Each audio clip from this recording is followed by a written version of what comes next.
जैसे जैसे दुनिया तेजी से आगे बढ़ रही है वैसे वैसे इंसानियत भी खत्म होती जा रही है। हम भले चांद तक पहुंच गए हों, लेकिन रिश्ते और इंसानियत कहीं न कहीं कमजोर पड़ती हुई नजर आ रही है। उससे पहले कि हम कुछ भी कहानी में आगे बढ़ाएं, इन आंखों को देखिए जरा। इन मासूम आंखों को देखकर बिल्कुल भी आप धोखा न खाएं, क्योंकि कानून के शिकंजे में खड़े ये मुजरिम हैं जिनमें इंसानियत नाम की कोई चीज नहीं है। इन लोगों के ऊपर आरोप है कि महज 400 रुपए के लिए इन लोगों ने अपने ही दोस्त का कत्ल कर दिया है। वहां से आते हैं टेबल पर रखे इस चाकू की तरफ, जिससे इन लोगों ने अपने ही दोस्त को मौत के घाट उतार दिया।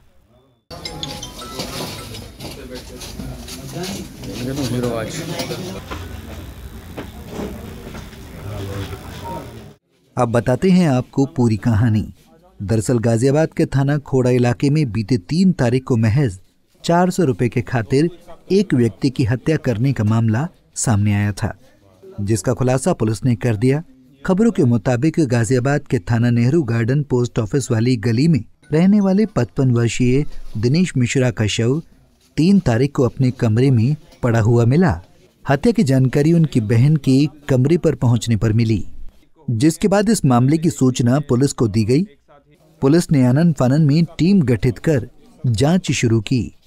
शुरुआती जांच में ही पुलिस ने इस मामले में 2 आरोपियों को गिरफ्तार कर पूरे मामले का खुलासा किया तो चौंकाने वाले तथ्य सामने आए। पुलिस की माने तो महज 400 रुपए के लिए एक व्यक्ति की जान ले ली गई। पुलिस की माने तो जान लेने वाला शख्स कोई अनजान व्यक्ति नहीं, बल्कि दिनेश का पुराना साथी भूरा उर्फ शाहिद था, जिसके साथ दिनेश अक्सर शराब पीता था। दरअसल भूरा उर्फ शाहिद ने दिनेश मिश्रा से 2000 रुपए उधार ब्याज पर लिए थे, जिसमें से ब्याज के 600 रुपए बकाया रह गए थे। दिनेश मिश्रा की मांगने पर 200 रुपए भूरा ने दे दिए थे, जिसके बाद बकाया 400 रुपए और चुकाने को लेकर दोनों के बीच विवाद हो गया था। इसके बाद भूरा और मदनलाल ने साथ में शराब पीकर दिनेश मिश्रा की हत्या का पूरा खाका रच डाला। दिनांक 3 जनवरी को थाना खोड़ा में एक सूचना प्राप्त हुई थी, जिसमें ये था कि एक 55 वर्षीय व्यक्ति की हत्या कर गई है उसके घर में ही। पुलिस ने सूचना का तत्काल संज्ञान लेते हुए सुसंगत धाराओं में एफआईआर पंजीकृत की और टीमों का गठन करके अभियुक्तों को पकड़ने के लिए रवाना कर दिया। उसी क्रम में आज दिनांक 5 जनवरी को जो इस हत्या को अंजाम देने वाले 2 अभियुक्त हैं, उनको सीसीटीवी और मैनुअल इनपुट्स के आधार पे गिरफ्तार किया है। सर, हत्या का कारण क्या था? ये जो अभियुक्त गिरफ्तार किए हैं, इनका नाम भूरा जो 25 साल का है और मदनलाल जो 55 साल का है, ये है। इसका हत्या का मेन कारण रहा है जो भूरा है, उसने मृतक से 2000 रुपये उधार लिए थे, वो उसने लौटा भी दिए थे। ये कुल 5-6 महीने पुरानी बात है, बट उसमें जो मृतक था वो इससे 600 रुपये ब्याज के मांग रहा था। उसमें से 2 जनवरी को घटना से एक दिन पहले इसने 600 में से 200 रुपये वापस दे दिए थे। बचे हुए 400 रुपये के लिए मृतक ने इसको गंदी गंदी गालियाँ दी थी और एक थप्पड़ जड़ दिया था, जिसकी इसने इसको उसके रंजिश मान के उसके साथ ये घटना की। पुलिस की माने तो ये घटना शाहिद बहुत पहले अंजाम देने वाला था, लेकिन किसी कारण की वजह से शाहिद ने अपना ये प्लान टाल दिया, जिसके बाद जब विवाद ज्यादा बढ़ गया तो शाहिद ने दिनेश की हत्या की साजिश रच डाली।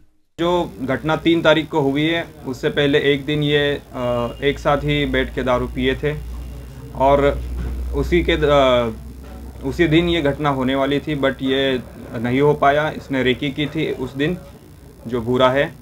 और 3 तारीख को सुबह फिर से भूरा और मदन जो 2 अभियुक्त हैं, इन्होंने दोनों ने फिर से दारू पी नशा किया और उसके बाद करीब 11:30 बजे घटना को अंजाम दे दिया। हत्या करने के बाद दोनों आरोपी मौके से फरार हो गए थे, लेकिन कहते हैं ना कि कानून के हाथ बहुत लंबे होते हैं, लिहाजा ये गुनाह करके कानून के हाथों से ज्यादा दिन नहीं बच पाए और अब ये पुलिस के हत्थे चढ़ चुके हैं।